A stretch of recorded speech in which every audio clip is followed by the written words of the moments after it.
You're looking live inside the Iroquois Lacrosse Arena, getting ready for Tuesday night tilt.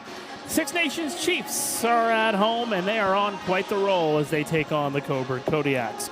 Mark Pare alongside Darryl Smart, and Darryl, the Six Nations Chiefs, count them up, 1, 2, 3, 4, 5 straight victories since that 7-6 defeat to the Peterborough Lakers, including one of those games coming up on the road against these same Kodiaks. And you know Cobourg's going to be looking for some revenge here tonight. Well, you're right on that one, Mark. The Kodiaks are going to be looking for a little bit of revenge from that game. They had a lot of momentum from that, especially that third period that they seemed to be able to get to the Chiefs, while the Chiefs are kind of trying to survive the third period. But when you're talking about being on a roll, the Six Nations Chiefs are definitely that, and they're on a roll. And tonight, it's a chock full lineup tonight as we head to my buddy Joe Martin and the Smoke Dancers. Yeah, let's send it right down to the floor and get ready for this Tuesday night.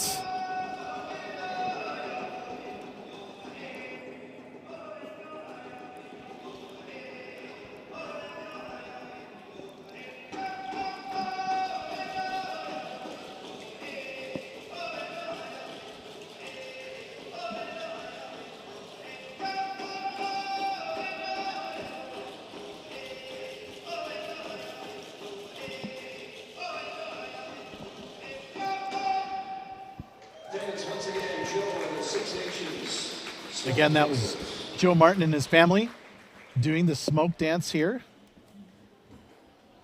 before we get underway. And just like I was saying, Mark, this is a chock full Six Nations Chiefs lineup tonight. This is the first night that they've had pretty much everybody here. So it'll be interesting to see who they had to scratch. I know they had to make some tough decisions, and I believe some of the moves, Dane Smith, I think he's going to be down to the back end tonight. Looks like it, and Kellen LeClaire will come into the lineup tonight too, wearing number 11. The usual suspects: Lyle Thompson, Brad Krieg, Cody Jamieson. Randy Stotts comes back into the lineup for the first time in a little bit. Nice to see Randy. Absolutely, and it'll be Dougie Jamieson in the nets. It's been so long, we forgot whose turn it was. It's been 7 whole days, my friend. It really has. As the Cobourg Kodiaks will turn to Lane Rushka in the net tonight. We're just about ready for the face-off. The Cobourg Kodiaks, losers of 2 of their last 3 games. They're coming into tonight with a 3-5 record, good for 6 points. 4th place in the MSL. Six Nations with a win can climb right back up into a tie, a top spot with the Peterborough Lakers with 14 points. Timmy Edwards with the draw. And quickly, right off the hop, a quick strike there from Cody Jamieson is going to be stopped by Rushka.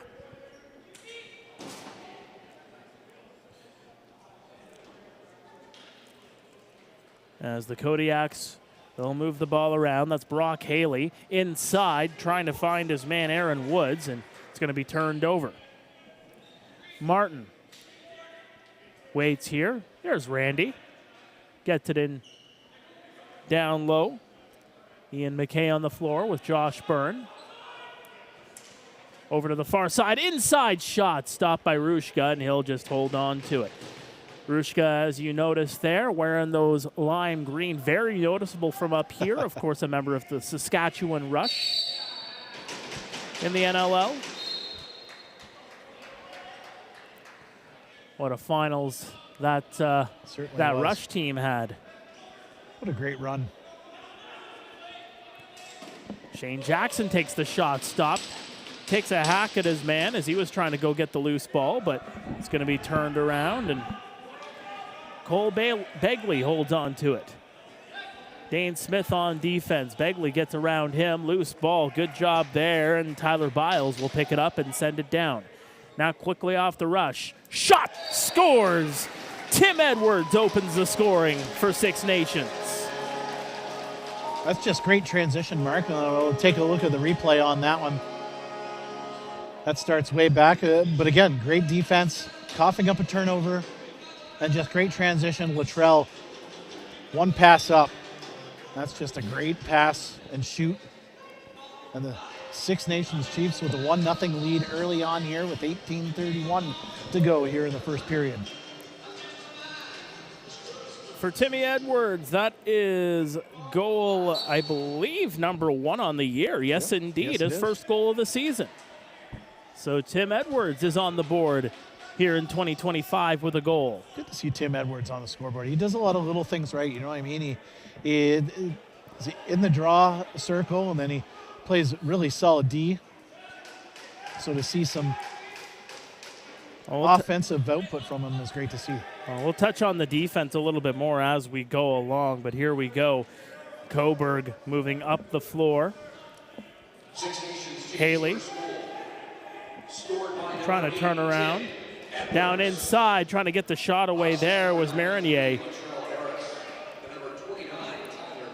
So Tyler Biles will draw the other helper on Tim Edwards' first of the season. Trying to rush through, shot, and he stepped in the goal crease.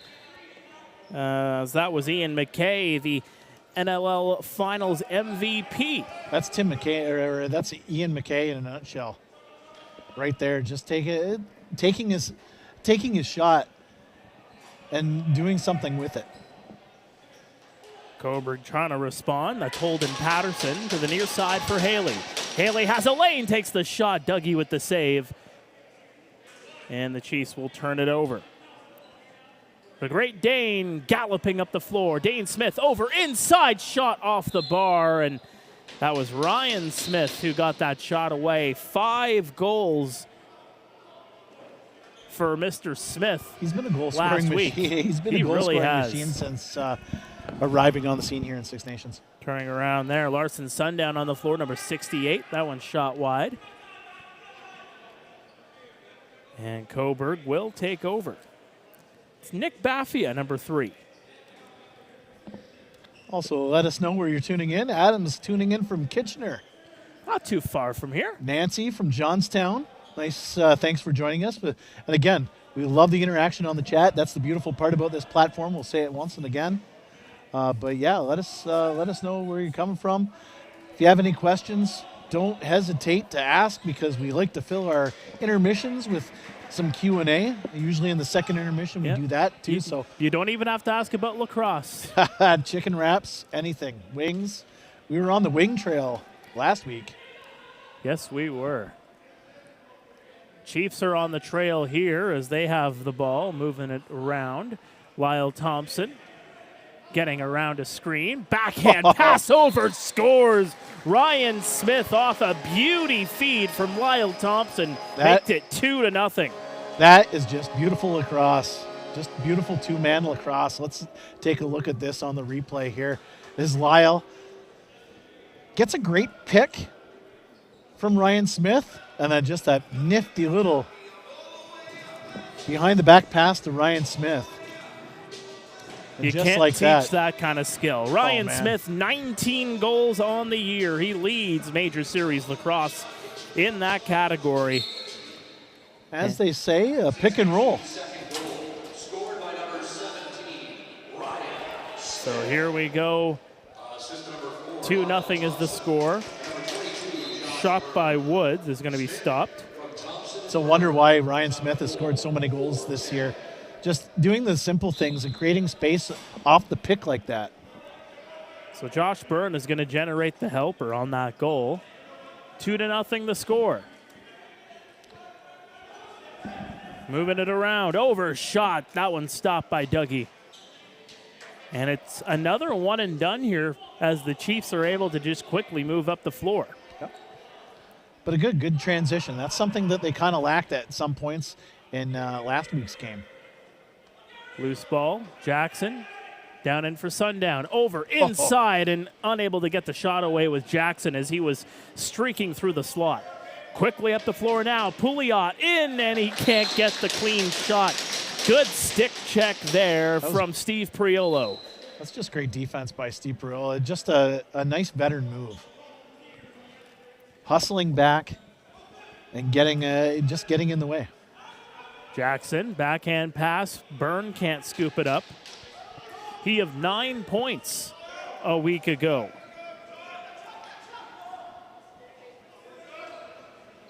Aaron Woods. He's got Vradenberg with him. Woods trying to find a lane. Excellent swallow-up defense there by the Chiefs. 7 on the shot clock. That one shot wide. Rebound, and Haley just couldn't get that one down. Again, that defense is just suffocating by the Six Nations Chiefs. Well, you think the Six Nations Chiefs defense was stingy when they didn't have a full lineup. Now they do.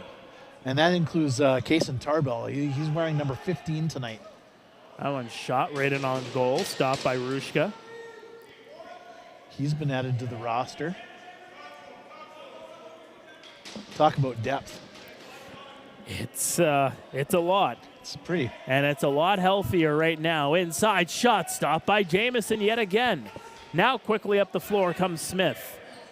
He's got a couple of guys with him. There's the shot right off the bar. Did that move the bar? Oh, it did. That moved the whole net about an inch, I think. Inside shot scores.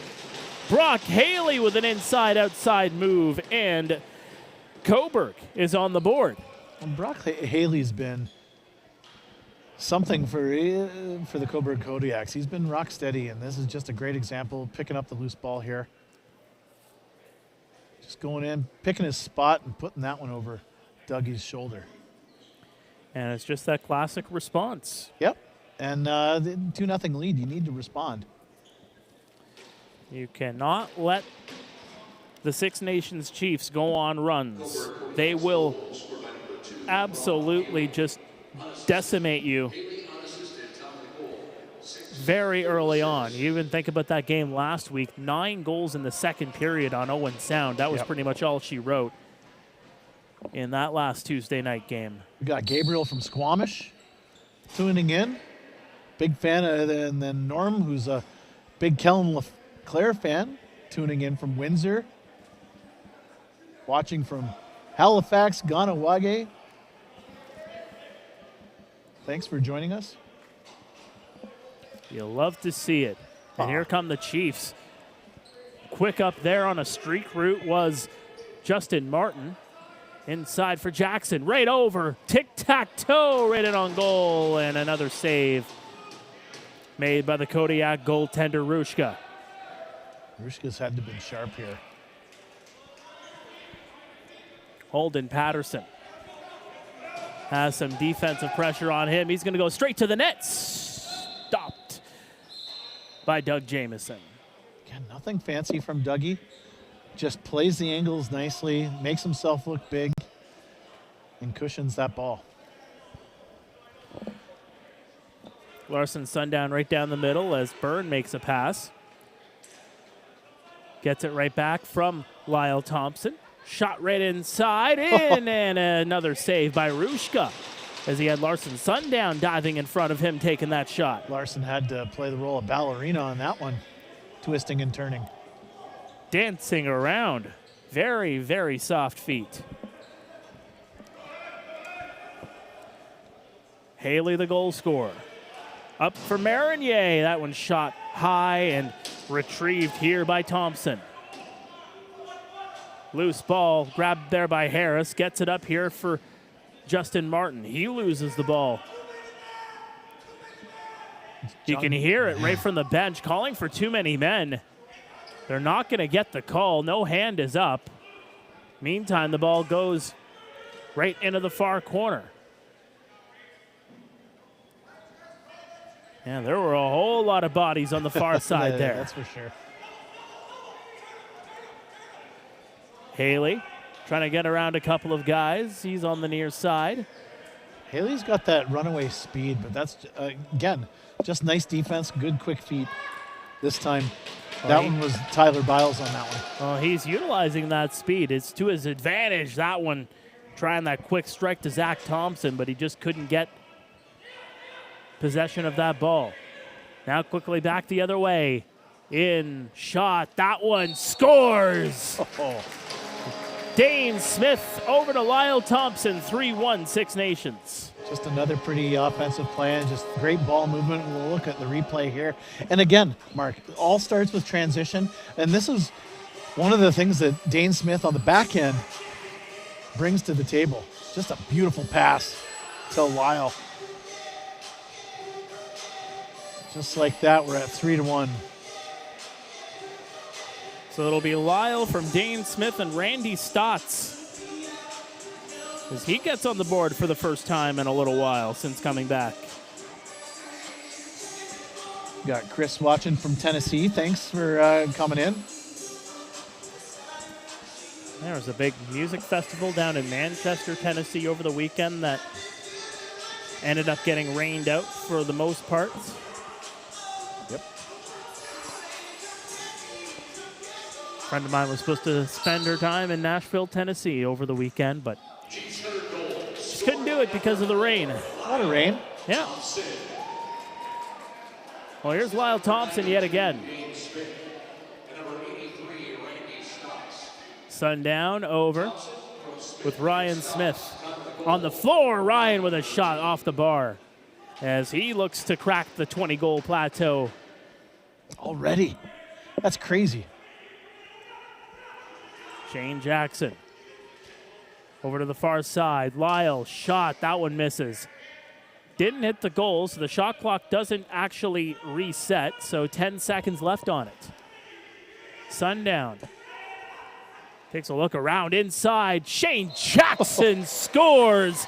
Action Jackson makes it 4-1. Man, that was pretty.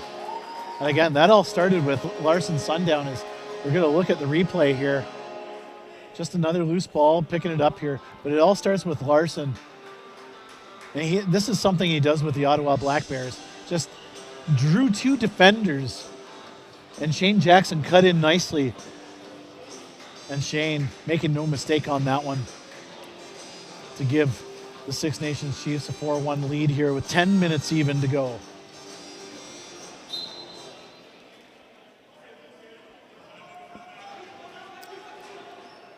So on the scorecard, they're giving the goal to Dane Smith, but that was Jackson all the way. They'll figure that out. Absolutely. Ryan Smith will draw the other helper. And again, that's just a good response. And you think about last week, too. There were a couple of times the Chiefs were caught, letting that shot clock expire before really threatening.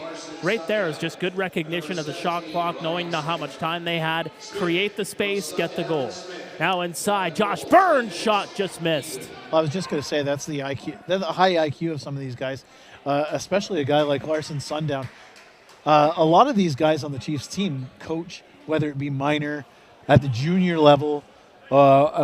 In Larson's case, he coaches high school down in Western New York. So just that IQ. Got Los Angeles, California tuning in tonight. Hollywood in the house tonight. Very nice. Thanks for watching. Tyson Bell sends it up the floor. And again, welcome to our friends from Your TV, Cogeco, tuning in tonight on cable, as well as our friends at Rogers TV. Thanks for joining us. Love to have you. In shot there from Ryan Smith. It goes off the goaltender and out of play. Chiefs will get the ball here. 8:31 to go in this first period, and the Chiefs have the last 2 goals. Looking for another one. Lyle's shot right off the stick. Whistle's going to go, and looks like we've got ourselves a penalty here. Looks like it.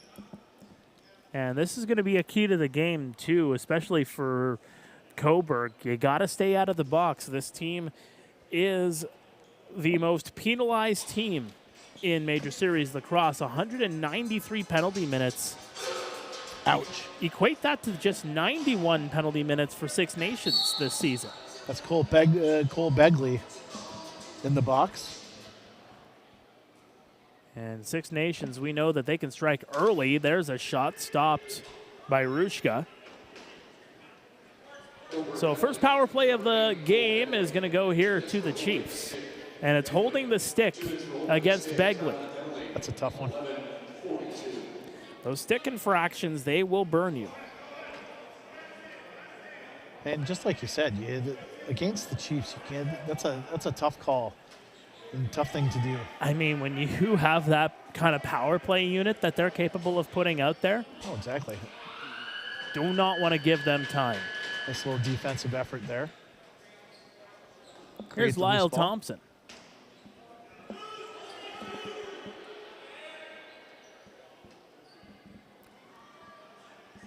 Jamison over for Byrne. Back to Jamison. Over. Shot. Scores. Make it 20.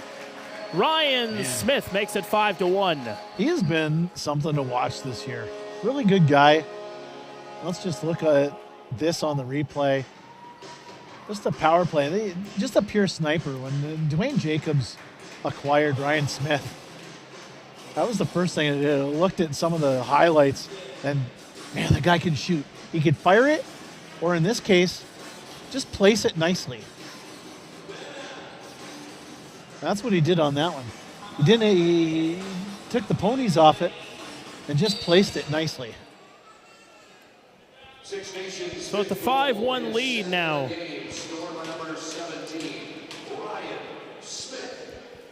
And he is the first in MSL to reach 20 on the year.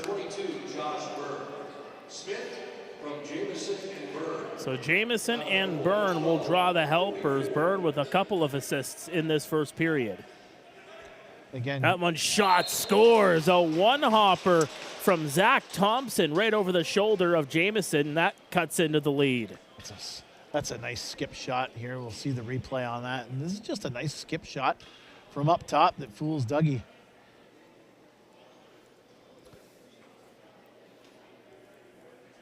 Yep, that's just a nice little skip shot. That's just great location. Like skipping rocks at the quarry. No, that's for sure. That's a great shot. That one just beat Dougie on the. There was no screen, no nothing on that. So Tom Collins and Brock Haley will draw the helpers. Haley, just like that, a goal and an assist here tonight. Brendan Bomberry into the corner for Randy Stotts. Trying to muscle his way through. Takes the shot. That one is sent into the corner. See Randy with that patented up over the top with the hop shot. He is deceptive in. Sundown shot. Rushka with the save. Well, for those that are tuning in for the first time, first of all, thank you for tuning in, and we'll do that answering of questions during the second intermission. So make sure you get all your questions in by the second intermission, and you'll be able to ask us anything. Olivier tuning in from Quebec. Thanks for joining us. Merci beaucoup. Shot kicked away. Dane didn't see it. It's going to skip over to the far side. And trying to protect it is Brad Cree. He's got a string on that one. Brad Cree, excellent protection of the ball there as he gets it to Dane Smith. Brad's such a strong dude. McKay holds on to it. Josh Byrne fresh off the bench. Down inside, and Lyle was unable to get full possession of it. McKay back in. Dane Smith over for Byrne. Byrne can't get full control. Loose ball. Excellent job here by McKay as he's getting run into there from Pouliot. 3 Kodiak players trying to get that ball loose. Ian McKay at the end of it all has possession of the ball, and the hand is up. There's going to be a penalty here against Cobourg. He really is a Swiss Army knife. Does everything. Just great protection of the ball. My goodness, Ian McKay. Take your hat off for that one. Nice round of applause from the crowd on that one. Randy Stotts. Delayed call on the floor. Shot stopped. And now Cody Jamison and looks like Jeremy Phoenix having a couple of words. Don't want to mess with Jammer. It's a bit of a bee in a bonnet here tonight. Oh, you don't. He's one of those guys you just don't want to mess with. And yet again, after all that, and that's all Ian McKay on that last play. Just protection of the ball, fighting off 3 different Cobourg players. Yeah, we got some. And now it looks like it's going to be coincidentals at the end of the day. 2 for roughing on both sides here. Whole lot of whistles for nothing. You know, you would think that maybe that it would be, an extra being given to the Cobourg player just because there was the delayed call on the floor, and the 2 of them were pretty amicable in terms of, the way that they were jawing at each other, throwing around at each other. I think that's exactly what it is. They are going to give the extra 2 to Cobourg. Yep, you're right. Again, that's the reason for all of the whistles. Save that one, sir. I'm not wrong. I'm not right too often. You got that. Put that in your pocket, buddy. I'll hold on to it. Oh, good. So it'll be another power play here for the Six Nations Chiefs. They have a power play goal already. That from Ryan Smith, his 20th of the season. Another power play opportunity here. Lyle for Byrne. Byrne back to Lyle. Backhand pass over inside shot. That one off a leg. Rebound scooped up here by Larson Sundown. He gets it over. How about this power play unit? Over for Byrne. That one blocked. Actually, it was saved, so fresh shot clock to work with here for the Chiefs. Byrne into the corner. He's got it again. Over for Dane. Dane, or rather, that was Randy. That one sent into the seats and out of play. Deflected, though, so Six Nations with the ball. Got Jonathan tuning in from Boston, New York. Thanks for joining us again. Lyle back over for Randy. Randy shot. That one's blocked. Bomberry gets it over. Far side, Randy Stotts for Bomberry. Backhand, over, shot off the bar. Pipe's getting a workout tonight. Yet again, the Chiefs reset the shot clock. They're getting extended zone time here. Randy, over, shot, scores. Larson Sundown, power play goal, 6-2 Chiefs. Again, just nice little tic-tac-toe movement. So we check out the replay on this one.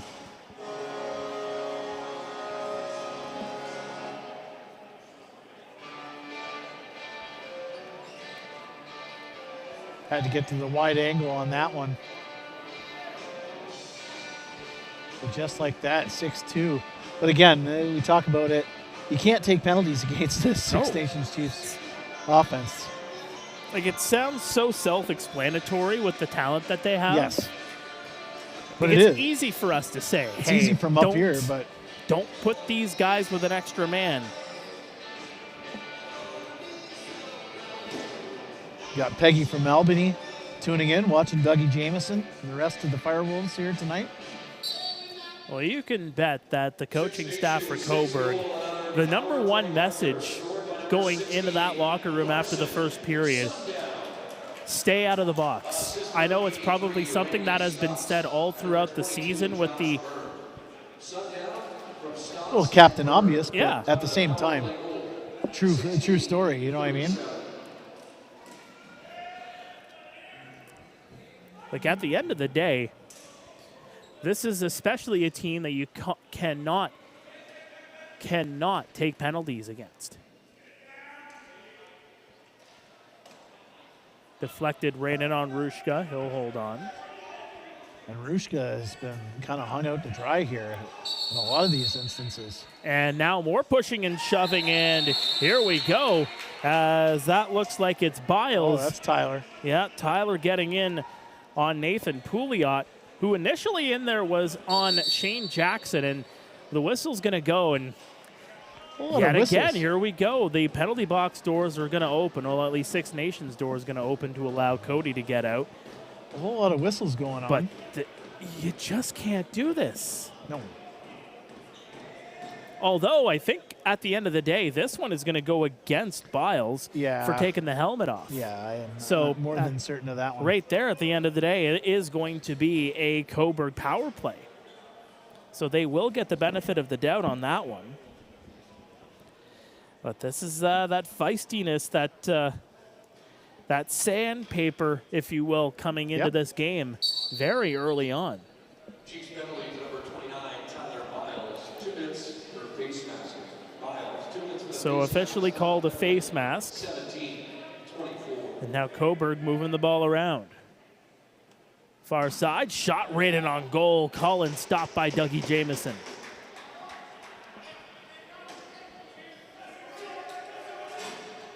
They're just trying to kill off some time, trying to stretch play there to Tyson Bell, and Brendan Bomberry tried to get in on that action too.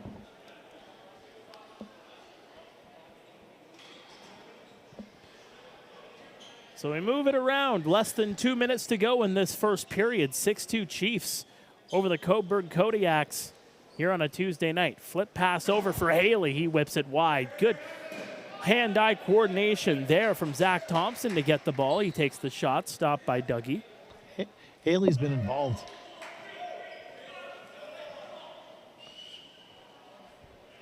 He's been a gamer so far. He really has. Well, feverishly at the penalty box. They're updating all of these penalties and goals. It's a workout for them here in this first period. Shot stopped. Off the iron again. Loose ball. Cody is looking.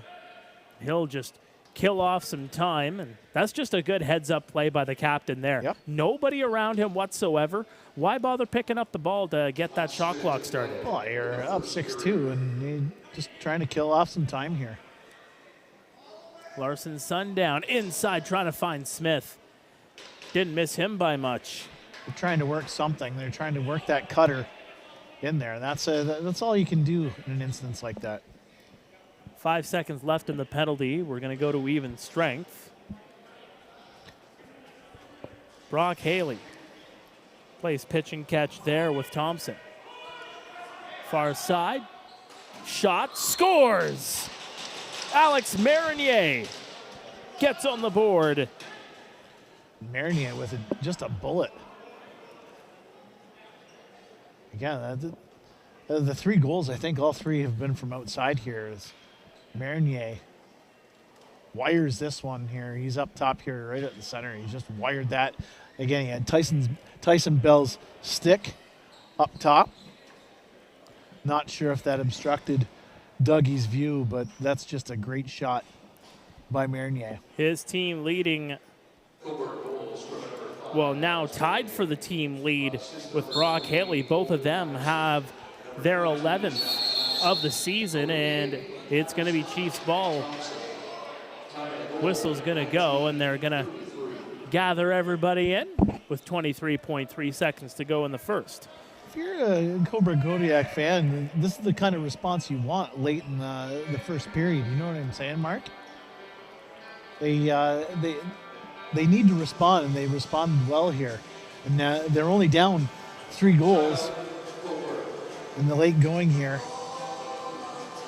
So Cobourg's going to take the timeout and see if they can set up a play here. It's only a 3-goal deficit that they face here, and despite the fact that goaltender Lane Rushka has been under siege in this first period, particularly with an extra man for the Six Nations Chiefs, you've only given up 6, and you're only trailing by 3. So do you take that as a success or not? I would think so. It's the Kodiaks trying to draw something up.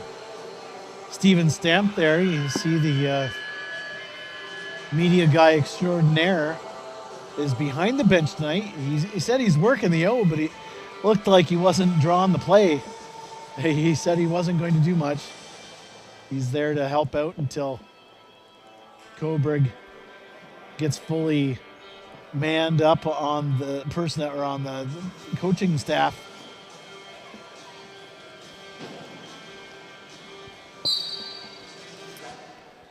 Well, let's see what they've drawn up here. 20 seconds to go in the period. Waiting there is Brock Haley right in front of the official. Just gonna wind this down. Looking for that buzzer beater.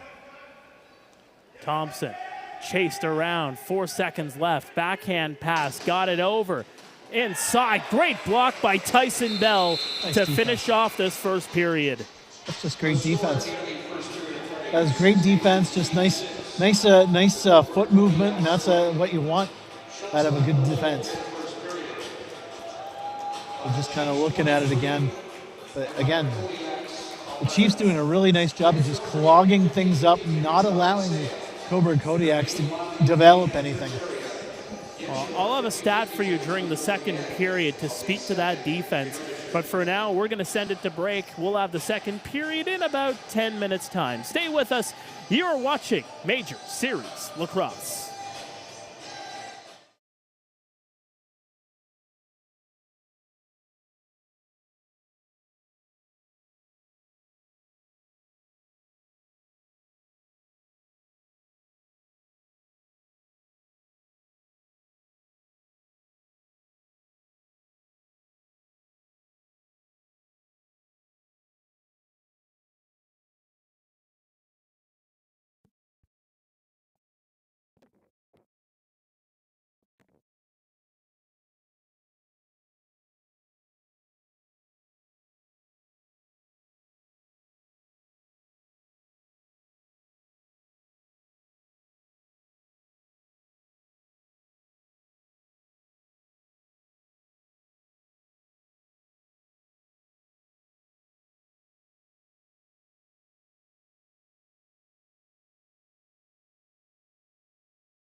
Welcome back to Major Series Lacrosse, wherever you are tuning in from around the world on this Tuesday night. The Six Nations Chiefs with a 6-3 lead on the Cobourg Kodiaks through the first period of play. Mark Pare, Darryl Smart here with you. The Six Nations Chiefs, pair of power play goals in that first. They had a 5-1 lead at one point.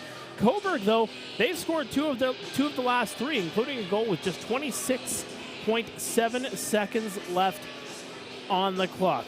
As we take a look at the players coming on to the floor here for this second period of play, a couple of notable players in that first period. Of course, looking at Mr. Ryan Smith with goals number 19 and 20 on the year. And how about Josh Byrne with a trio of helpers for the Six Nations Chiefs? And again, Josh Byrne, like a lot of these other offensive weapons for the Six Nations Chiefs, do a little bit of everything when they're called upon. You know what I mean, Mark? Josh Byrne, known for his goal-scoring prowess, but tonight he's playing the role of facilitator because, you know, the guy with the golden gun right now, or the golden hands and the golden stick, is Ryan Smith, because he is on a heater, as they like to say. Be remiss if I didn't mention Cobourg getting a goal and a helper each from Brock Haley and Zach Thompson, as we're just getting set here for the face-off. It is going to be Jeremy Phoenix against Tim Edwards, and the Chiefs will start off with it. Quickly off the rush, shot stopped right in by Rushka. And again, you have to tip your cap off to the Cobourg Kodiaks. They're doing exactly what they have to do on the road. You got to stick around. You know what I mean? They have to keep pace with this Six Nations Chiefs team, and they're doing a great job of that. You can't run with you can't have a track meet with them, but this is a young team, and you got to keep on scoring and keep up with them. Shot as the shot clock was getting set to expire, and it's going to bounce out of play. It will be Cobourg ball as Alex Marinier with the shot that deflected. That one right in off a couple of feet, and Dougie's just going to outlet it up. Marinier can really fire that ball. He showed that in the first period with his goal, but that's something Marinier he's known for in his junior days as well. That's why he was a high draft pick. Smith to the far side, Byrne right off the bench. Randy. He'll get it back. Randy Stotts inside, shot. That one just missed as Ryan Smith tried to find the hat trick goal. He's really trying to feed Ryan Smith down low on that one. That one shot from a sharp angle, and whistle's going to go. Cobourg will get the ball. Six Nations Chiefs defense has been strong for quite a while. In fact, in the regular season, they have not given up double-digit goals in a game since May 31st of 2023. That's insane. That's right. You have to go more than 2 years ago. There's a shot stopped by Doug. You have to go more than 2 years since the last time the Six Nations Chiefs have given up more than at least 10 goals in a game. That one shot off the bar. And again, in the regular season, mind you, they have done it. They have given up double digits in the playoffs. But it all starts right at the back. When you have a 1A, 1B in goal tandem, like Doug Jamieson and Warren Hill, and of course 2 homegrown guys to boot. Tyson Bell really getting in a couple of hacks, and he's going to walk in alone. Bell, one-on-one, shot kicked away. Shouldered away, I should say, by Rushka. That's a great save by Rushka. He absolutely manhandled the Cobourg player. I didn't catch the number, but they were looking for the ball. There's another save. They were looking for the ball, and Tyson Bell was able to get to it. It's just that physicality in the back end. Over, shot, scores! Underneath, Brad Cree, 7-3, Six Nations. Speaking of physicality in the back end, a guy like Brad Cree, who just does a little bit of everything defensively, but such an athletic dude. He's just running, and he races to get the ball, gets it, scoops it, and puts it back, and makes it 7-3.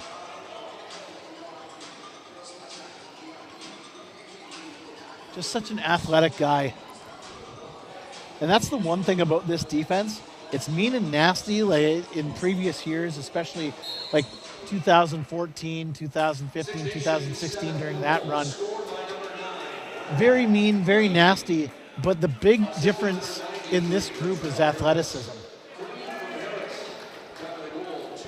So Latrell Harris is going to draw the lone helper. He's got 2 assists on the night. That was just a that's just a heads up play by Latrell Harris as well. Dane Smith to Josh Byrne, gets it back to Dane, over for Lyle Thompson. Thompson trying to shoulder his way through, trying to find Larson. Sundown, the whistle's gonna go, and more pushing and shoving. Dane taking exception to Jack Bucknell there. And this game is going to get out of hand pretty quickly, but I got to give kudos to the officiating crew here tonight because they have done a phenomenal job just stepping in when the temperatures start to rise a bit. Yep. No, you're 100%. Jack's back again today from Ponte Vista Beach, I believe it is, PVB, Florida. If I can remember, he's a Bandits fan. I think it is Ponte Vista Beach, I think. Correct me if I'm wrong. I got to remember that one, I think. So it's going to be 2 penalties against the Chiefs at the end of the day. It's going to be a full 5-on-3 for Cobourg. Certainly not the penalty-free game we had last week. No. Owen Sound was penalty-free, weren't they? Felt like you had to do something really egregious last week. That's for sure. Yeah, Owen Sound was penalty-free, were they not? I'd have to double I believe check, so. but I I'm believe pretty so. sure. And 2 minor penalties to the Chiefs here. You know, we're talking about the defense of the Six Nations Chiefs. It's going to get real tested here on a 5-on-3. Six Nations penalty cover 92, Dane Smith. 2 minutes for cross-checking. So Smith and Byrne both in the box. So the dynamic Bandits duo both together in the sin bin.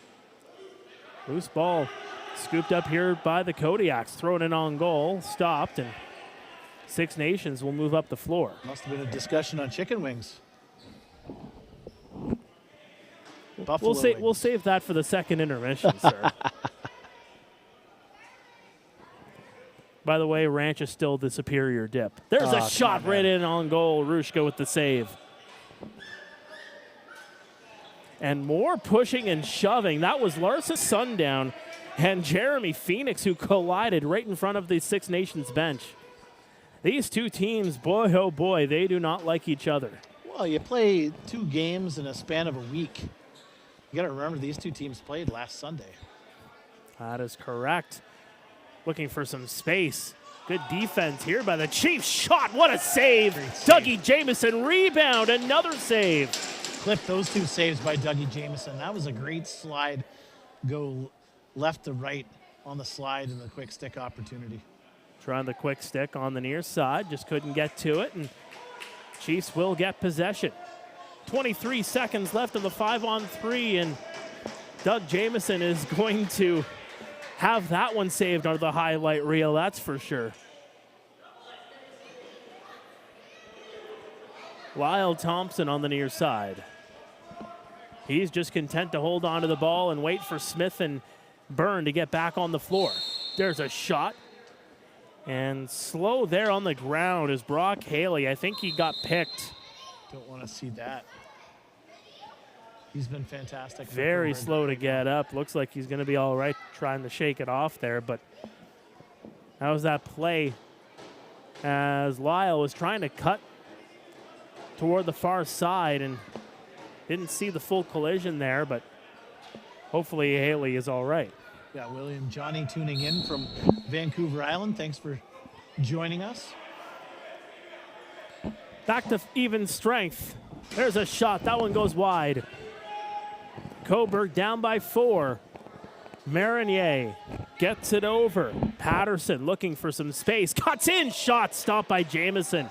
Had to get through a labyrinth there. Latrell Harris. Pass over. Shots. Shouldered away. Talk about a transitional duo there. Latrell Harris and Dane Smith. Man, You do not want to see those two coming No. down on you. just coming down barreling. That one shot high. Smith inside, Oh. shot stopped by Rushka. That's a beautiful save by Rushka. Nice quick stick from Larson. Phoenix, far side. Back over. Phoenix with it again. Shot stopped by Jamison. The pace really picking up here in this one. Both teams trying these quick transition plays. Randy Stotts. That's what you need to do against the Chiefs. You got to get them on their heels. Stotts looking inside, trying to find Lyle. He just couldn't get to him. And if I was an offensive coach or a coach of an opposing team, that's what I would do. I would try and get them on their heels, try and push the pace a little bit, get the defenders or guys in transition up on their heels, opposed to just letting them set up. Cobourg looking to set up. Spin move there from Haley. Good to see him back on the floor. Quickly takes a rifle of a shot. He's got a rocket. Another shot kicked away, and the shot clock's going to expire. And pushing and shoving there, Pouliot. That go off. Or rather, that was Marinier. And now Dane Smith will just have to turn around. It's got to be funny for Dane to have to come off the floor in transition after playing defense. Guy's got a motor, man, let me tell you. Over to the far side, Shane Jackson picks it up. He gets bowled into the boards. That's a big hit. And now here's a transition. Up the floor, it's a 2-on-0. Bucknell in, shot. That one missed. And it looks like there's going to be a too many men penalty and more pushing and shoving as Bomberry gets into it with Phoenix. Phoenix has been in the middle of quite a bit of it in the second period. He's been stirring the drink, that's for sure. It has been a spicy second. And this is a road game for the Kodiaks, and they really have to do that. They have to do something. As Tyler Biles is having another discussion here. Around center of the floor as the goaltenders grab a drink here. Well, the whistles were flying, and you can tell that Bomberry did not like whatever would have been said or what he may have witnessed with Phoenix, because he chased him all the way down right to the near side and took exception to at least something. I think it was verbal. Maybe it was the hit in the corner. Wow, there's a couple things. And like you said, things have been percolating here a little bit. And honestly, that's what Cobourg needs to do. They need to get physical. They need to know that they're not being pushed around by this tough Chiefs team. As the officials here trying to sort things out. So 4 minutes is on the board. It's going to be another power play here for Cobourg. It's Brendan Bomberry that is in the box. He's the one that's going to get the 4 minutes. Possibly an unsportsmanlike and a rough. 4 minutes, yep. Brendan wasn't happy on that one, that's for sure. No. 12:22 left in the second period. Six Nations still with a 7-3 lead. They were leading 6-3 coming into the second period. It has been a low-scoring frame, that's for sure. 2 minutes for slashing, 2 minutes for roughing. 2 for slash, 2 for rough. All right. There it is inside. They couldn't get the shot away. That was Haley going in down Main Street. Haley with it again in behind the goal. I'm assuming the first penalty was the slash and then the extra rough. Shot stopped, yeah. I would not be shocked at that at all. Intercepted. Like a cornerback was Zach Thompson there. Takes possession of the ball. That was a heads-up play by Thompson. They're looking for the Hail Mary feed for a breakaway, but Thompson with a great play. Dougie and Warren both know how to pass that ball long distance. This defense suffocating yet again. Haley down, looking for that quick stick. There's a shot, scores! Alex Marinier has a pair, and it is 7-4. Marinier, we've said it a couple of times on the broadcast so far tonight, Marinier knows how to rifle that ball. And on this one, no exception, as the Kodiaks do a great job of moving the ball around, getting Dougie moving, and Marinier from right on top fires that one and beats Dougie to make it 7-5, or 7-4, sorry. Marinier with his 12th of the season, his second of the nights. And that'll erase the rest of the first penalty against Bonberry. Full 2 minutes now on the board. The power play resuming here for Cobourg. Again, Cobourg just hanging around here, you know what I mean? They're just hanging around, and that's typical of MSL this season. A lot of tight games. If you look at Major Series Lacrosse.ca, and you look at some of these scores, very tight games, and Cobourg Kodiaks showing the parity here in MSL. That one shot off a foot, and it's going to come back the other way. Scooped up here, and it'll just be thrown into the corner. That one fooled everybody, including our camera guys. Yeah, they're doing a good job. They're doing awesome. Thanks again to Ben and Bruce. These guys are pros, and we're lucky to have them aboard here. 15 seconds left on the shot clock. They've really taken away that quick stick, have the Six Nations defense. Yep. There's a shot. Trying the skipper there was Tom Collins, but saved by Jamison. See how just tight that defensive unit is.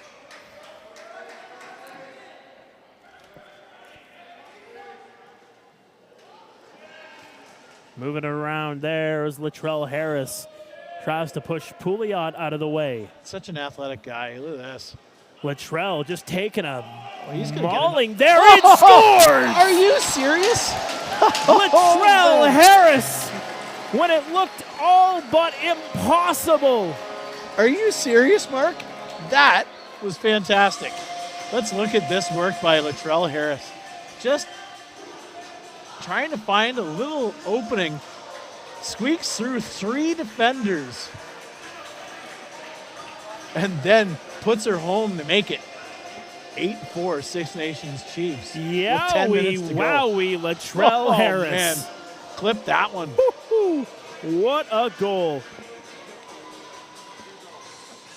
That was a beaut.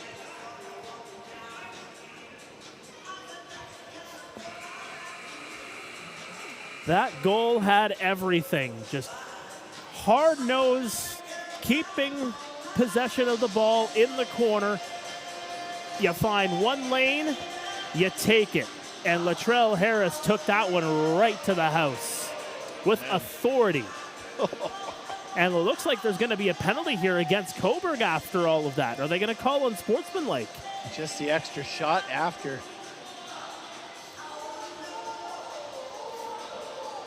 Man, was that fun to watch, Mark. Again. Best players in the world, folks. Best players in the world. I've said it for years. We're just fortunate to be able to watch this every Tuesday in the summer. You know what I mean? Oh, here we go. You knew this was going to happen. Jeremy Phoenix and Tyler Biles. They didn't really get to throw too much. That was a quick one. Very quick. That was a quick one. It was and almost both like of them are going to head to the showers, although I think Phoenix may have gotten the worst of that one. Oh, he Looks does like not. he took a bop right in the nose from Tyler Biles, Yeah. and he's going to get sent right to the dressing room. Tyler Biles, the former Elmira Sugar King. Yes, indeed. Well, that was sugar and spice and nothing nice, let me tell you that much. Sugar and spice and nothing nice. I like that. So we'll see how they sort this one out. Josh Kilgore, you were absolutely right on the chat. Early goal of the year candidate. And as soon as I get home, I'll be clipping that one, creating a little bit of a reel. Make sure to check out the Six Nations Chiefs socials 2 minutes for roughing. So Rushka's going to get 2 minutes for roughing. That was the player that went to the penalty box after the goal. So I think, if anything, Rushka there, he's in the crease. He doesn't like the contact from Luttrell as he's making that effort to go to the far side. Took exception, and the officials were right there. So that's why that penalty was called, and now we got a whole lot more to sort out.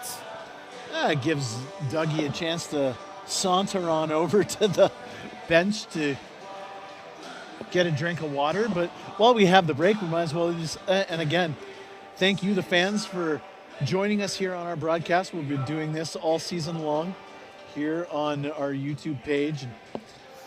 And again, a hats off to our camera guys, Bruce and Ben, who are phenomenal. They're pros at what they do. They work with our friends at Rogers during the hockey season, along with you during the hockey season with Rogers. I never have a break, sir. I know, but it just pros all around us here, and just very thankful to have this group of 4 gents or 3 gents surrounding. I always say, I mean, if you love what you do, you never work a day in your life, and I don't think I've worked in the last 12 years. That's awesome. But no, it's great to have. We're here on our platform here on YouTube, but we're also live on Rogers and on your TV, Kojiko. Thanks for joining us along for the ride. It's nice to have. This is the way it should be. Showing you, like you said, Mark, these are the best players in the world. And we're able to show it to you live online. And of course, if you want to give us a sponsor, if there's any sponsors out there, might as well throw that one out there. Might post something on the Six Nations Chiefs socials this week about that. We're looking for some sponsors to There's a shot. power 2 our game broadcast. misconducts for Tyler Biles on that one. That's a tough break. So Biles is gone for the game. Probably more, because you get a pair of game misconducts on that one. Yep. A pair of 5s as well. You get 5 for instigating, 5 for fighting. Again, that's kind of the rules in Ontario lacrosse. Diving through there was Josh Byrne as he was looking to go highlight reel. They're trying to eliminate the fighting several years ago, and that's part and parcel with that. And that, not to eliminate it, but to deter. That's the best way to say it. Cut it down, because you're not going to eliminate it outright. No. In, shot, stopped, rebound, scooped up here by Sundown. You're not going to eliminate it outright. But if you can deter it as much as you possibly can, it slowly phases out. It's same thing with hockey. When you're putting in these rules to try to cut down on fighting, in the OHL, for example, you have that 3-fight rule. Shot, that one just missed. You have that 3-fight rule. Once you pass it, suspensions start to accumulate, and the fights start to cut down. Oh, and again, that's going to happen because it's just part of the game. But again, like you said, these are the best players in the world, man. We want to showcase that, and this is the reason for it. Cobourg moving the ball around inside. Unable to get the shot away there. It was Marinier. The big red helmet rated on goal, and another save made by Dougie Jamieson. 8 minutes to go in the second period. It's an 8-4 game. Last goal, goal of the year candidate. That's for sure. From Latrell Harris. Against the Cobourg Lakers. Game time next Tuesday. Free Biles, my man did nothing wrong. Andrew. It did kind of look like a phantom punch, but it must have obviously got him. Oh, trying that quick stick there for Lyle Thompson. He wasn't able to get it away. And obviously got him because he was hurt on the way out. And I got to say, after that fight, things have really simmered down over the last couple of minutes. Knock on wood. Sometimes you need that. And again, just part of the game and part of the flow of the game. Sometimes you just need that release. There's a shot from a sharp angle, stopped by Dougie. Oh, Latrell's going to go long distance here. Here we go in. Shot scores! Larson Sundown. That's a heads-up play. Might have got this on the camera. We're not really sure. But that's just a heads-up play here by Luttrell. He's done this a couple of times. Nice pass out to Larson, who's just such an athletic guy. Yeah, we missed that one. Just out of the frame. But Larson beating everybody with his speed on that one. So Larson, Sundown from Luttrell and Doug Jamieson. So Jamieson gets on the board with a helper here tonight.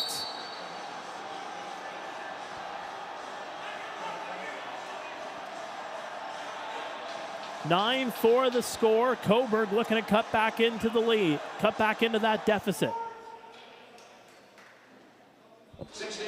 Haley and Thompson playing pitch and catch. So Sundown with 2 in this game. He's got 5 on the night, and there's a goal from Cobourg to cut right back into that deficit, making it 9-5. That's Marnier again. It's a game of responses, and that's a response there from the Kodiaks. Yep, and there's Marnier just firing it from up top. Haley's going to draw the helper. Marnier has the hat trick.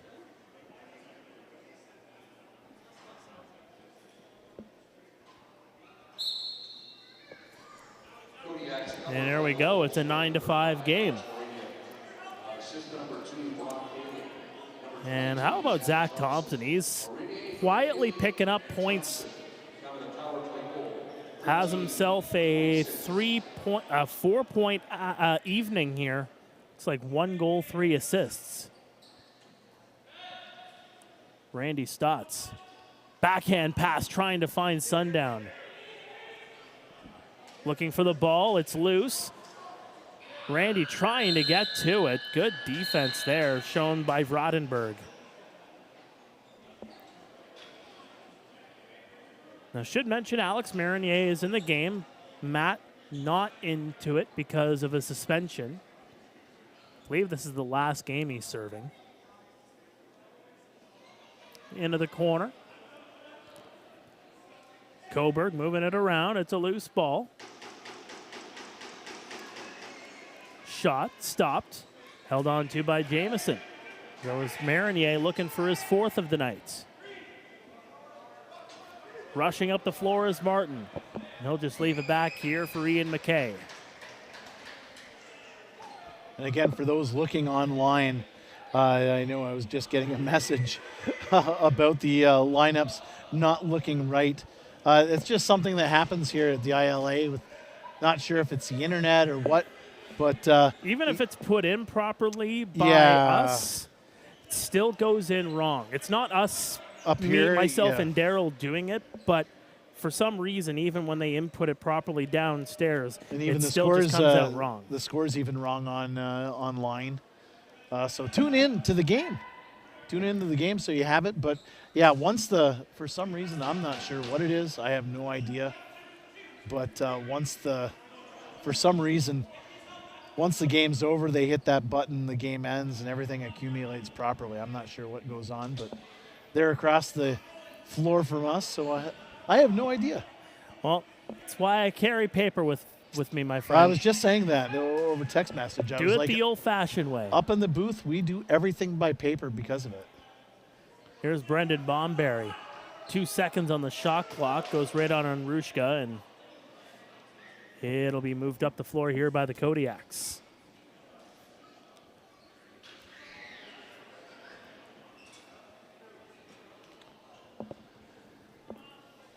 (9-5) score line. Kodiaks trying to cut into it. They have the last goal.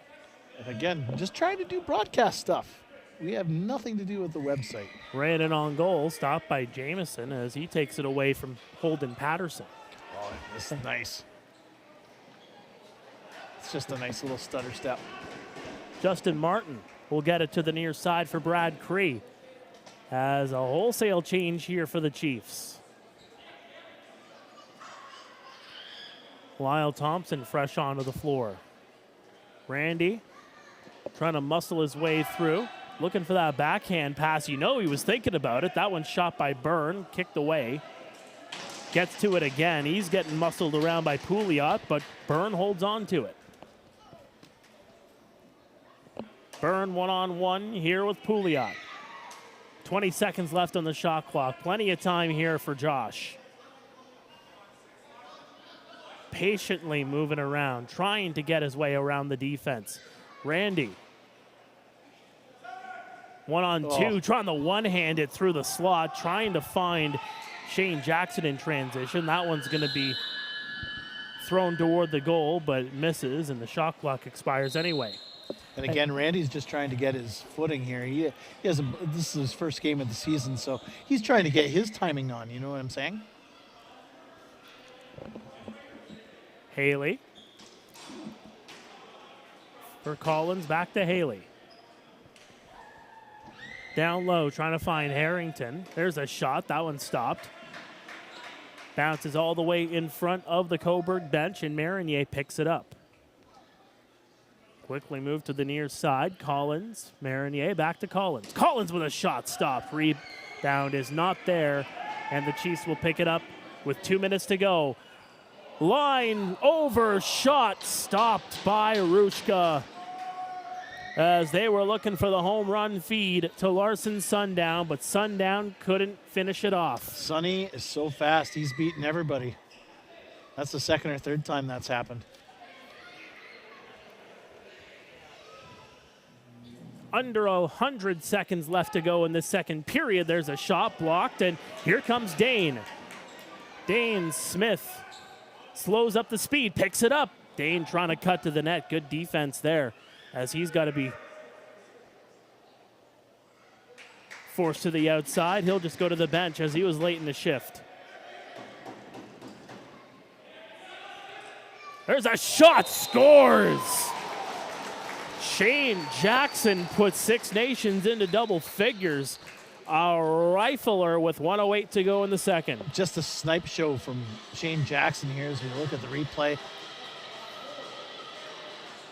And again, Chiefs just doing things. There's the wind up.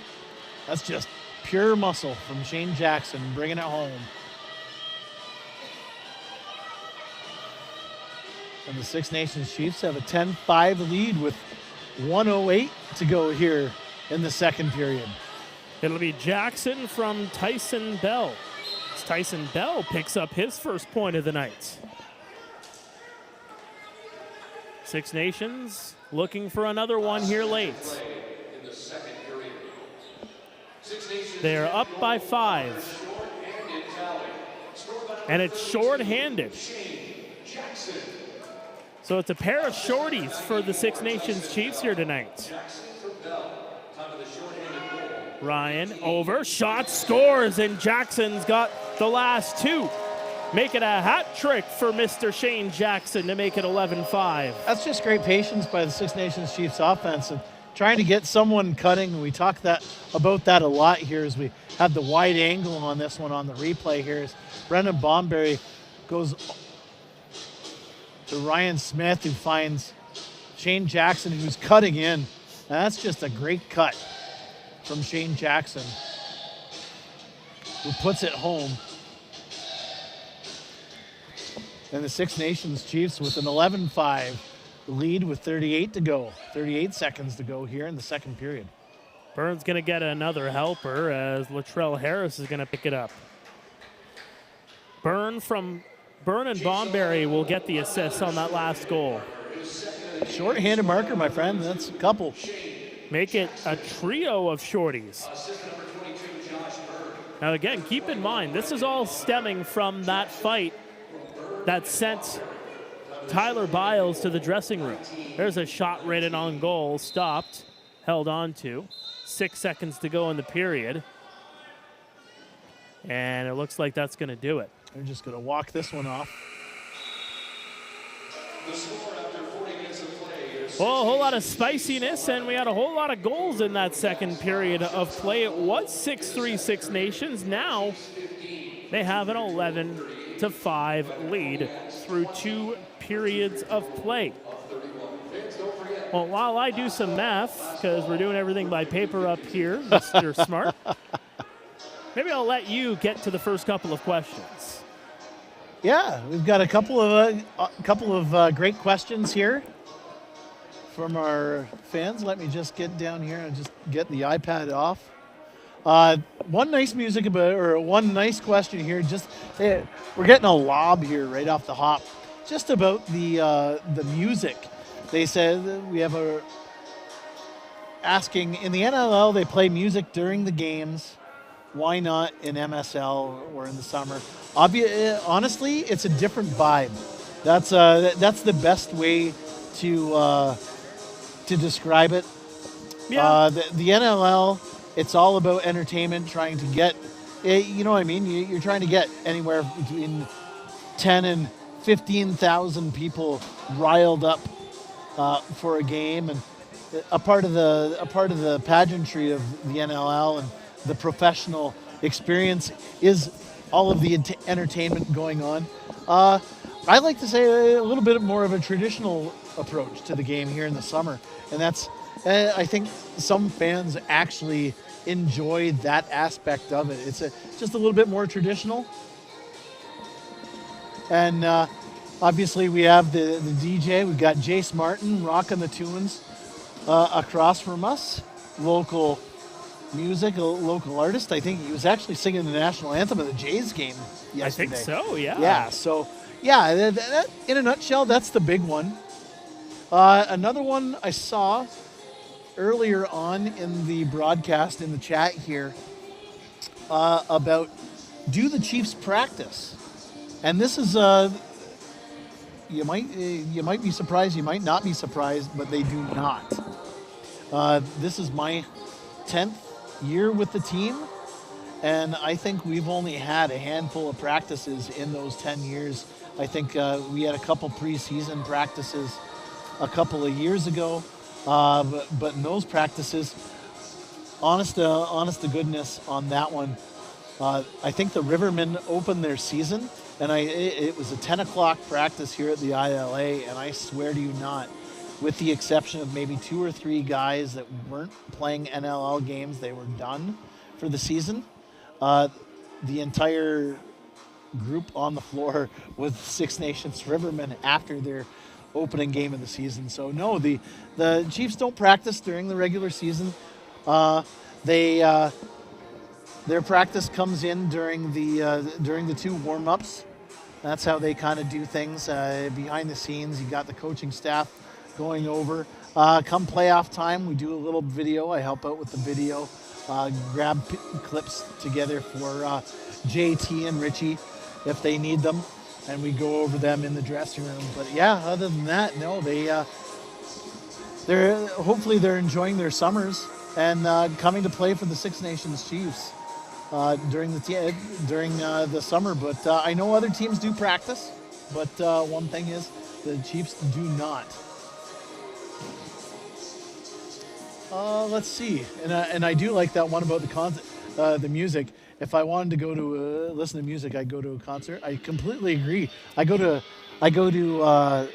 NLL games, and maybe I'm getting old. I get a headache from the music. I remember when they were playing in Hamilton. Boomer. I was like, oh, all right, man. Boomer. It's okay. I like it. It was funny. It's like, oh my gosh, I kind of like being at the ILA where it's nice and quiet. Actually, you know what? Except when the fans are rocking. Spawns another question. Favorite concert? Favorite concert? Oh my gosh, I've got a couple. Actually, you know what? I saw Dwayne Gretzky on Saturday in Simcoe, of all places. Okay. You got to look that one up. Dwayne Gretzky, they're a great cover band. They're fantastic. I've been around long enough to know who Dwayne Gretzky is. Oh, man, it depends on performance. I saw the Hip probably a dozen times in the heyday in the 90s. There's a couple performances. Another Roadside Attraction was a lot of fun. Believe it or not, I saw Marilyn Manson in Cleveland once, and that show was it was different. It was an eclectic crowd, and it was kind of crazy. But I don't know. Musically, my wife and I saw Our Lady Peace in March. They put on a And good show. and again, I've seen them numerous times. They put on a tremendous show. One of my favorites, though, the Headstones. I'll say that. I back in the day, in the 90s, I watched them in Front 54 in Thorold, but saw them a couple of years ago in Brantford, and Hugh Dillon still puts on a show, man. He is hardcore logo. What about you, man? I mean, I grew up a pop punk kid, so I grew up I grew up through high school in the 2000s, so I was completely into the, late Simple Plan, Green Day when American Idiot came out. They put on one of the best shows I've ever seen, by the way. Bud Stage. Green Day? Yeah. Oh my God. Oh, Billy Joe? Yeah. Let's go. Yeah. I mean, I've been to a number of concerts going in as media, just talking with the bands to promote their shows, and some of the nicest guys you'll ever run into. I mean, Pierre from Simple Plan, nicest guy in the world. The guys from Washboard Union, Salt of the Earth. I mean, I could go on and on about some of the guys that I've been able to see, and the guys and girls. I mean, Lights, Salt of the Earth, Classified was a fun concert, getting to talk to him before the show, too. Just going for just a show. I was at the Blink-182 concert last year in Toronto. Had a great time there. I'm going to see Tom Morello, of course. He's in Brantford. Rage Against the Machine. I know. I saw that. I was like, I might have to get tickets. I'm going to the Guelph show. Are you?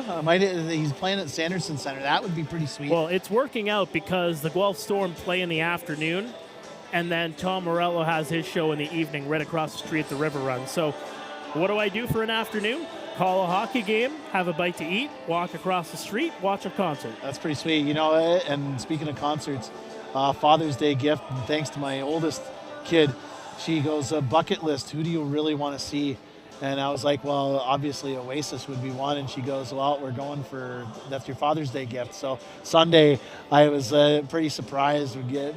My wife and I are going with my oldest and her boyfriend, and we're going to watch Oasis in late August, so that's pretty sweet. Oh, you are getting the Oasis. Oh, yes. And then AC/DC and Iron Maiden, Chris chimed in. See, that's be a pretty good sweet. double. That's a good double bill right there. You know what? Not too long ago, I watched Metallica, Limp Bizkit open for Metallica at the Dome actually it was about a month ago. It was, get this one, 10 days after my hip replacement surgery. I got on crutches, and I went to the Dome, and we had tickets to Metallica. I was like, there's no way in hell I'm missing this. So we got that. I'm jealous about. I would love to see Limp Bizkit. It was pretty. Live. Limp Bizkit was awesome. They were playing it in warm-up, and I was like, yeah. We do have one just about, can we get the stream in at least 1080p? It's 2025. You know what? If we can get the internet that allows us to, 720 is pretty good, and honest to goodness, most of our broadcast, actually all of our broadcasts last year with Rogers were actually at 720. We do crank the cameras up. We do try and fiddle with that. So we're doing our best, the best we can. Oh my goodness! Drums or flats, man? You kidding me? Drums. Yeah. 100% drums. Yeah, I'm agreeing with you on that one. Totally. Okay. All right. Yeah, drums all the way. Drums. I can't play the drums with my life depending on it. I tried it in grade 9 music. We're talking about the same thing, aren't we? I know. I'm just... We're going drums. All right. We got about 2 minutes to go before the third period gets underway, 11-5. If this game gets, a little bit more out of hand, maybe we'll answer a couple more of these questions as we go. Maybe let's fit one in before the third period starts. Saw Metallica 99 Sanitarium tour. And you know what? Metallica was as advertised. You know what I mean? It was pretty sweet. Like you, I love live music. And well, I mean, I had to do it for work, but it wasn't work for me. I got to have a blast with a lot of guys. I do like the question about next week, who wins the doubleheader, the Rivermen or the Chiefs? Well, we got Davin Bomberry actually just walking down below us with his family, actually. But, next week, actually, Darryl Smart Media's YouTube page will be on July 4th or July 5th, whatever the Saturday is. The Six Nations Rivermen are back at the ILA that weekend for Saturday and Sunday. Darryl Smart Media on YouTube. We'll be bringing you both games. Talked to Wayne Hill about it, and they wanted to get into the streaming world, so the Six Nations Rivermen will be on this very platform in a couple weeks. Shoestring. Shoestring or waffle fries? 100% shoestring. Oh, heck yeah. I Waffle love fries are okay. I But love waffle fries. You know what? If you put curly fries in that conversation, I might have to change my mind. Depends on what you're dipping with. Dude, it doesn't matter what you dip it in. It's curly fries or no go. If you're I don't know. if you're just going raw with those kind of fries, Depends who you makes go it. curly fries all the way. I know the dip makes a lot of the difference. I mean, you go up to the Bayshore, they have the best fries. Do they? Oh my goodness. So best. You're saying best fries in all of the OHL. Bayshore Community Bayshore Center. Community Center in Owen Sound. No question. Really? All right, people, you heard it here. Don Cameron said it all the time, the legendary voice of the Kitchener Rangers on radio. You don't argue with Donnie. Curly fries are bust. I think it's unanimous on this one.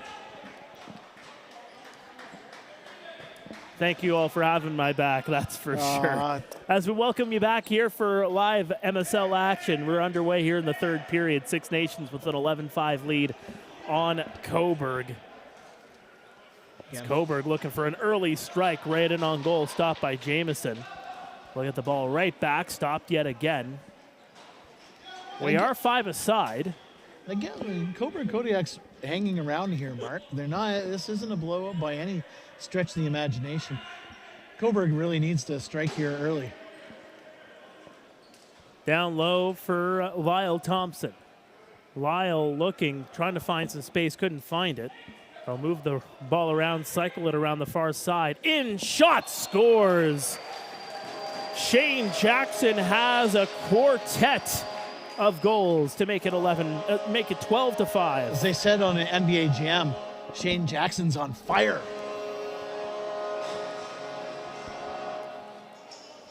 Again, just simple. All starts with Ryan Smith. And this is the second or third type of goal that Shane Jackson has scored. He just does a little bit of everything. Scores in different ways. That's what he brings to the table. He just brings great offense. All right, you've got me convinced. Curly fries and in the air fryer. You needed to be convinced? No. Come on now. I had to play devil's advocate, but you know what? Devil's advocate or not, sir. Curly fries it is. Curly fries it is. You know what? Arby's curly fries, man. Yes, absolutely. Arby's sauce? Oh, how about that sweet sauce from Cody Jamieson, flipping it around in behind the goal now.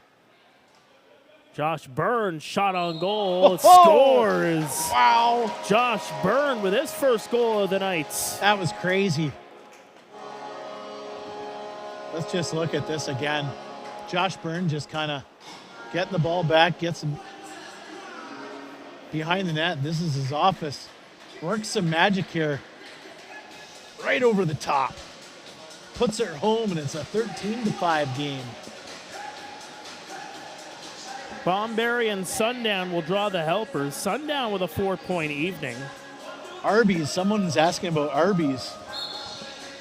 Must be American. It's a Canadian restaurant. Is it Arby's in the States too? There's Arby's in the States. Oh, yeah, there's a shot. That one just missed. There's an Arby's up in St. Jacobs near Waterloo. Right, but I love Arby's. We had an Arby's up Roast once. beef, man. Back up. No ILA chicken wrap. I mean, maybe you can throw some curly fries into a chicken wrap. On the side. I'll take curly fries on the side. There's a one-hopper from Jamieson that'll go out of play.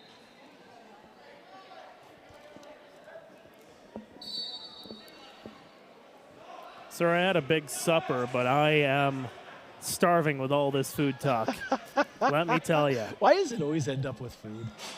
Wayne, I blame you. Food is good for the soul, that's why. It is comfort food. Good chop there from Tyson Bell, and they'll move up the floor. It's just great defense. You know what I mean?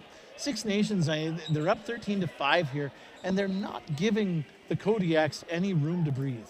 There's a shot stopped. Rebound scooped up here by Randy Stotts. Just great defense, getting the loose balls, collecting loose balls, getting into transition, and getting those offensive opportunities. Byrne. Shot. That one goes high. Rebound. Went from up top. Bounces from a up. different Good, angle. good job there from Randy Stotts. 8 on the shot clock. Cutting in quickly. Shot by Bomberry. Stopped. Rebound. A high push there from McKay, and rushing up the floor are the Kodiaks. Long range shot from Romanchuk. Stopped by the goaltender, Jamieson. Now up the floor. Dane Smith in looking for top corner, but just couldn't find the cheddar. Board's getting a workout behind the goaltenders here right now. Next action for the Six Nations Chiefs coming up on the road. They will be in Brampton Thursday night. It's an 8 o'clock start.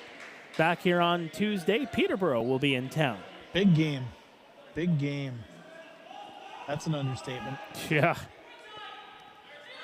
Off the bench was Randy Stotts, got it into the corner. Smith, and the whistle's going to go.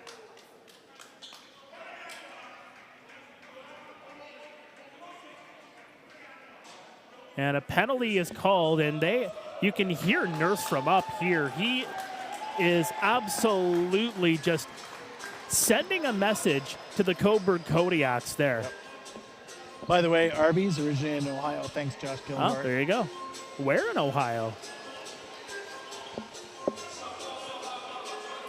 Maybe I drove by the original one.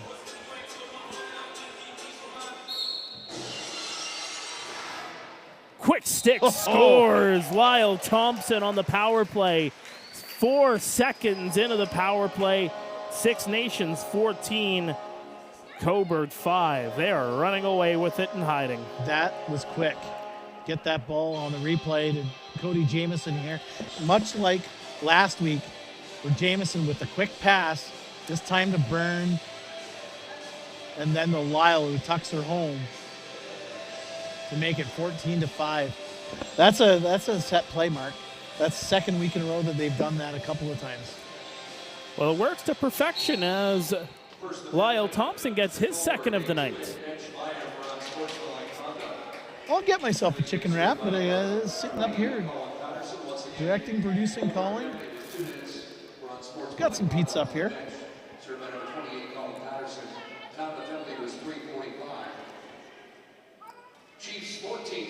So 14-5 is the score. That one's intercepted, moved down the other way. Pouliot looking, shooting, stopped.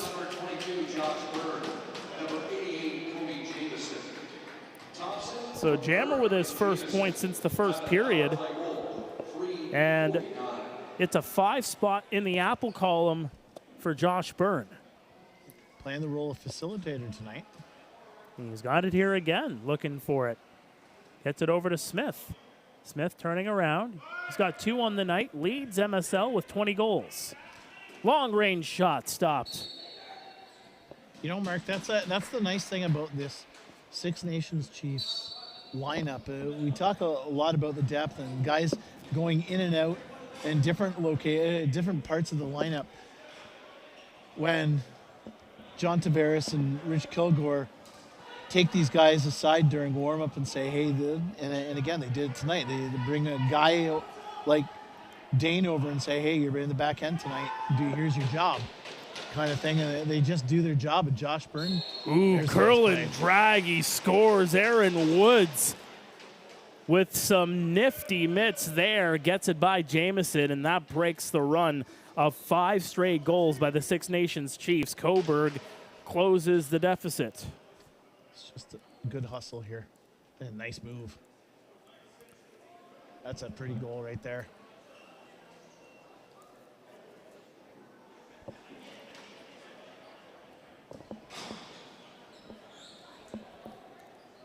Woods with his first of the night from Zach Thompson.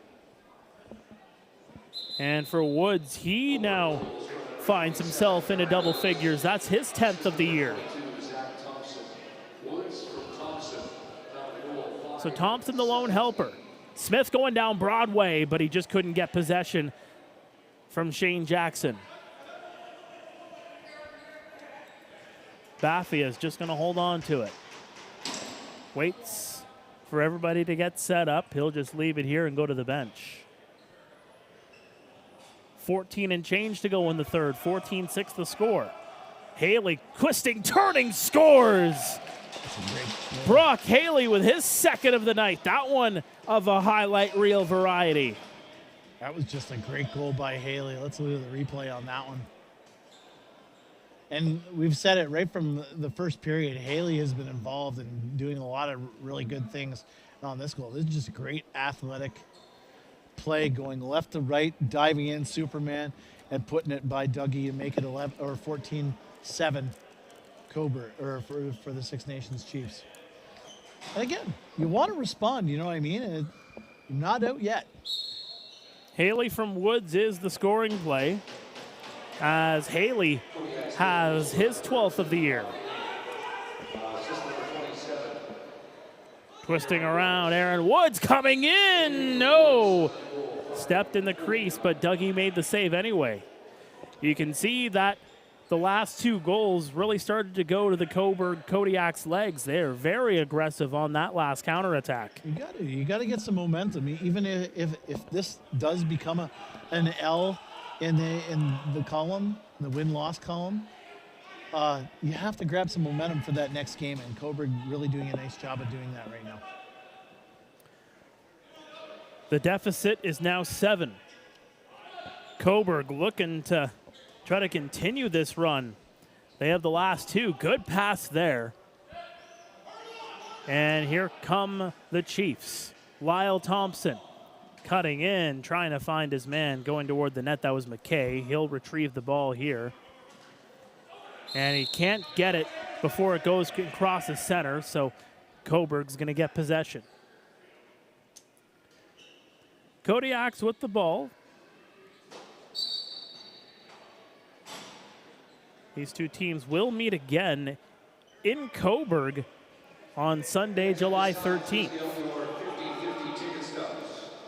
There's a shot from long range. Dougie with the save. Of course, the Chiefs, the road warriors of the league, saying, okay, we'll take 2 games in Owen Sound, 2 games in Cobourg. I think 2 games in Peterborough as well.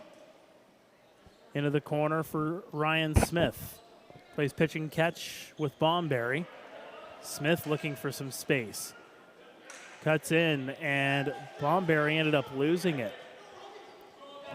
Up the floor come the Kodiaks. In transition. In there is Roman Chuck. Got the shot away. And a good save. And nothing fancy from Dougie, but he's doing the job again, just quietly going about his business, much like Warren did last week against the Owen Sound North Stars. Except for that 15-minute mark, I think it was, in the second period, Dougie made two brilliant saves when the game was tight.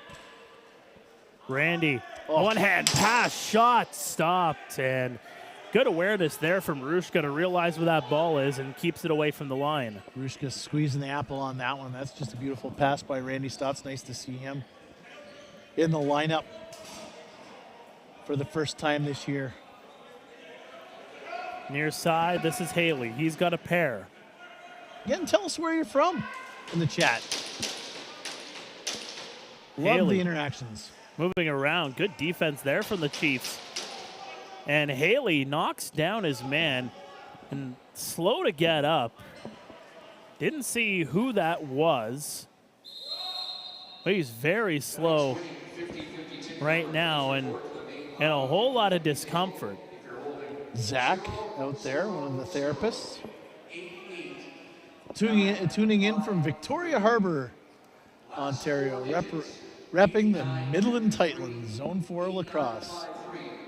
Thanks for tuning in, Andrew, and Buffalo, New York, tuning in. The Poconos in Pennsylvania as well. That looks to be Ian McKay in the corner, and that is good. not good if you're the Six Nations Chiefs. Nope. You talk about the amount of talent throughout this lineup. Again, Ian McKay, we've sung his praises all throughout the year. Obviously a mainstay with the Buffalo Bandits, winning the finals MVP. Well, the tough thing about this summer schedule, Mark, and the nice thing about like a team like the Chiefs not practicing as much, but the tough thing for these players, you go from the grind of the NLL that begins end of November all the way to the overlap, especially if you're in the NLL finals like the Buffalo Bandits were. For 3 straight years. Yeah, and you're in this overlap where you're going in.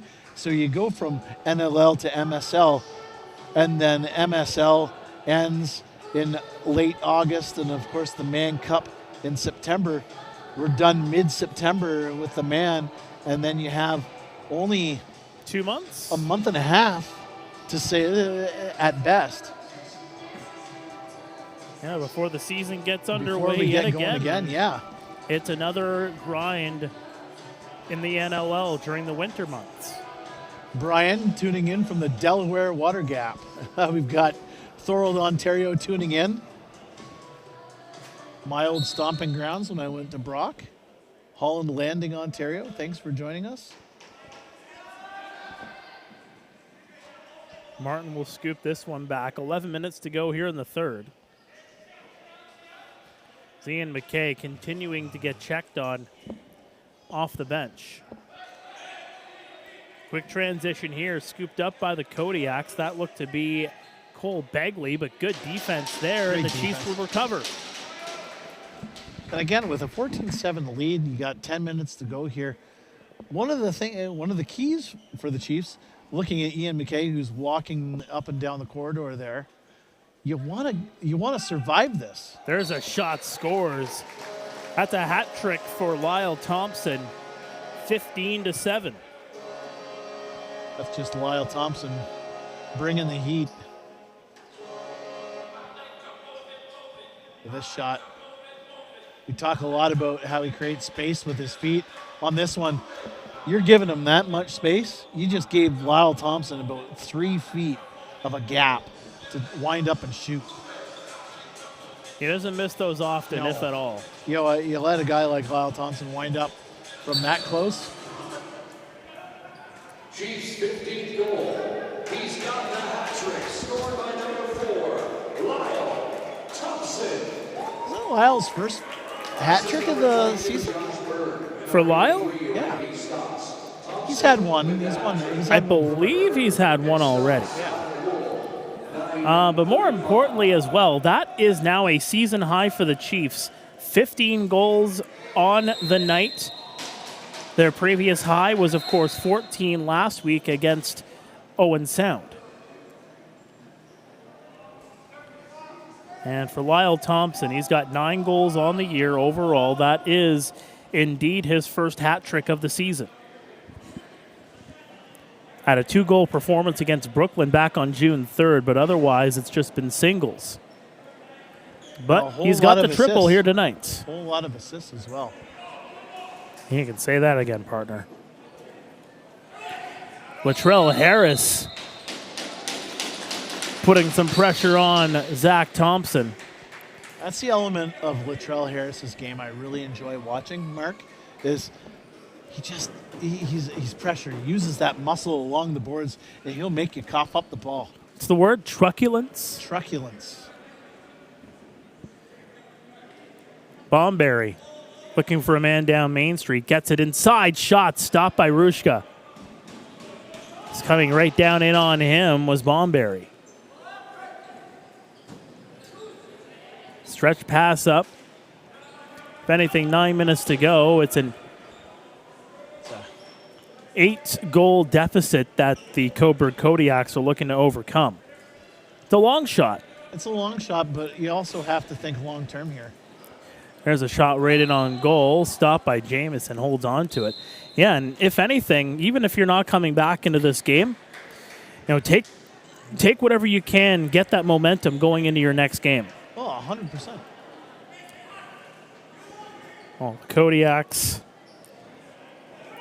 they will go into host Brooklyn on Sunday at 6 o'clock. That's their next home game. That'll be a great game. Yes, indeed it will. So a few nights to think about this one, but take that momentum and see where he can go with it against the BLC. 8:10 to go here in the third period. Anthony tuning in from Middleton, New York. Thanks. Burn inside shot. Stopped by Rushka. Loose ball. And Cobourg will move up with it. Pouliot. Just the way he's able to move around like a running back, just trying to charge through some blocks, and was able to get to an open area and just leave it there and go to the bench. You know what? You're one of our viewers. I like this one. You're using the word truculence to describe Latrell Harris about treasulence. Treasy. I like it. I like it. Treasulence. I like Treasulence. that one. Treasulence. Thanks, Andrew, for that one. Randy over to the near side. Shane Jackson. Jackson's got 4. Overshot. Scores. Hat trick for Ryan Smith to make it 16-7. Did you just say Ryan Smith got a hat trick? Yes. Yes, Wow. I did. That's a shock to me. Does he have a hat trick in every single game he's played? Well, he's got 21 goals on the year. He wires that one from up top. And that is hat trick 1, 2, 3, 4. Make it 5 hat tricks in 8 games. What was that? Say that again. 5 hat tricks in 8 games. 5 in 8 games. And keep in mind, he almost had the sock trick last week with 5 goals and 2 helpers. He is a hat trick machine.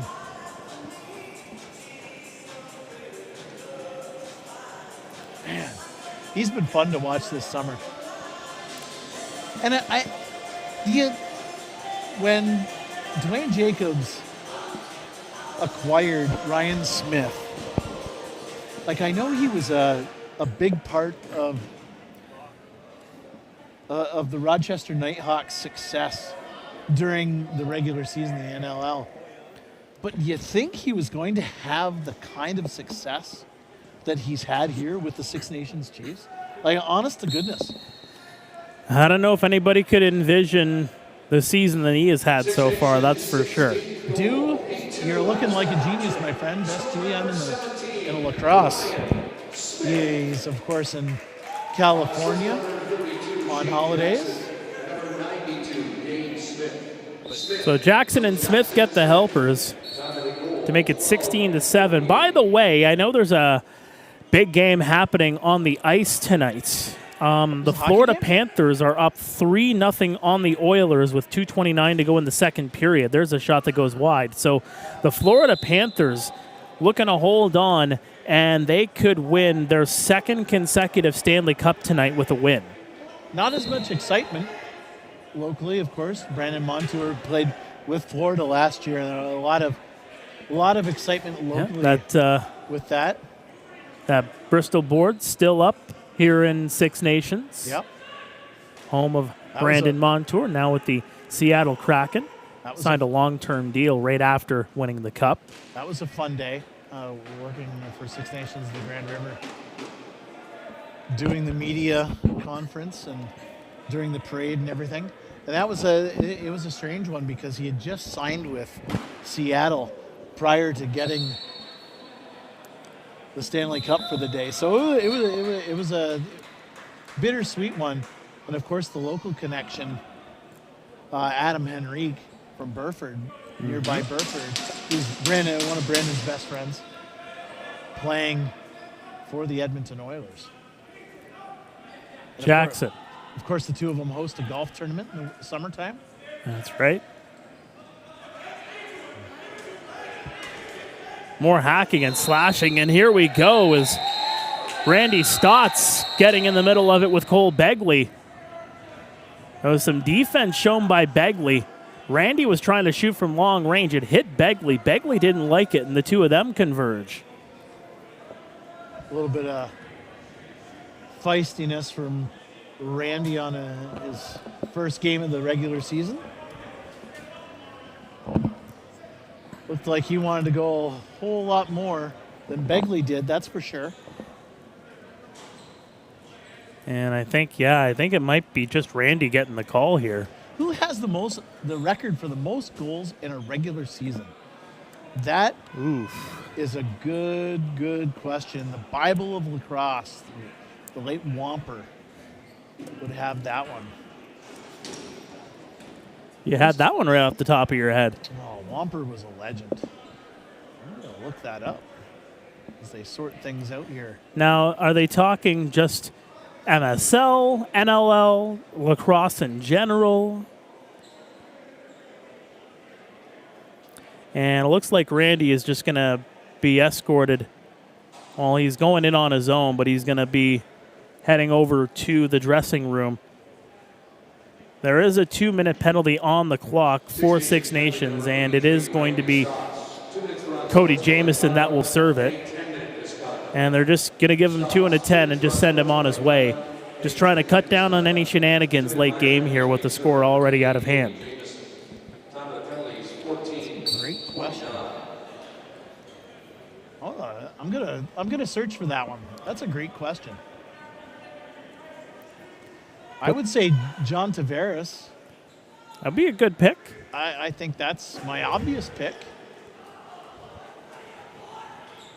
JT, probably in '94 with that group. You said one season, right? Yeah. I believe it is JT. Josh Kilgore is agreeing with me on this one.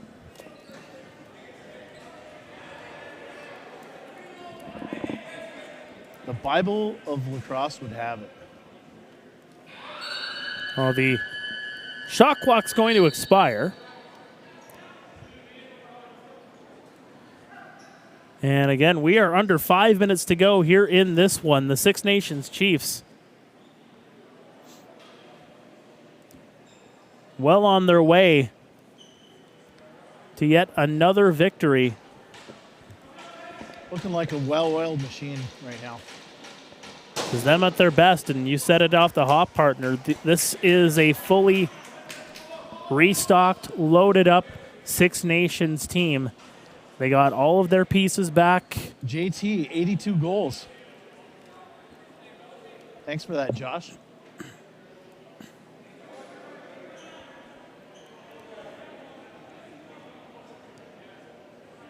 Ryan Smith's got a ways to go. He's got a little bit. To say the least. How many did he say? 82. Isn't that insane? That's why they call him the GOAT.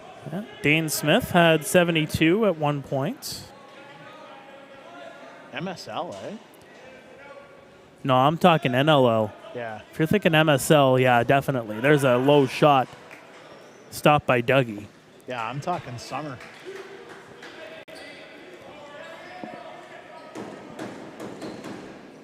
Well, Six Nations well on their way here. And again, you think about that defense, as that stat I pointed out to.